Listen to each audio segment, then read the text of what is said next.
IPL 2024चा season सुरू होण्याआधी मागच्या 3 महिन्यांपासून एका निर्णयाची भरपूर चर्चा आहे. मुंबई इंडियन्सच्या फ्रँचायझीनं एक निर्णय घेऊन सर्वांना धक्का दिलाय. मुंबई इंडियन्सनं 15 डिसेंबरला आपला यशस्वी कर्णधार रोहित शर्माला हटवून त्याच्या जागी हार्दिक पांड्याकडे नेतृत्वाची धुरा सोपवली. हा निर्णय अनेकांना पटलेला नाहीये. मुंबई इंडियन्स, खास करून रोहित शर्माचे फॅन्स फ्रँचायझीवर भडकलेले आहेत.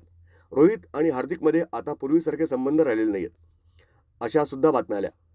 अफवांचा हा बाजार गरम असताना आता मुंबई इंडियन्सनं दोन्ही खेळाडूंचा एक व्हिडिओ पोस्ट केला आहे. त्यामुळं फॅन्स अजूनच भडकलेत. नव्या सीझनची तयारी करणाऱ्या मुंबई इंडियन्सनं बुधवारी 20 मार्चला एक व्हिडिओ सोशल मीडियावर पोस्ट केला. टीमच्या ट्रेनिंगचा हा व्हिडिओ होता. यात सर्व खेळाडू एकत्र हडलमध्ये उभे होते. नवीन कॅप्टन हार्दिक आणि रोहितसुद्धा त्यांच्या रिंगणात होता. हार्दिकनं रोहितला पाहिल्यानंतर तो त्याला भेटायला गेला. रोहितनं हात मिळवण्याचा प्रयत्न केला, पण हार्दिकनं थेट त्याची गळाभेट घेतली. मुंबई इंडियन्सच्या मॅनेजमेंटला अशी अपेक्षा असेल की व्हिडिओ पोस्ट केल्यानंतर भडकलेले शांत होतील, पण त्याचा उलटाच परिणाम झाला. रोहित शर्माचे फॅन्स या व्हिडिओवर अजिबात खुश नाही आहेत. हा व्हिडिओ बनावटी असल्याचं त्यांचं म्हणणं आहे. या व्हिडिओवर मुंबई आणि रोहितच्या फॅन्सनी नकारात्मक कमेंट दिल्या आहेत.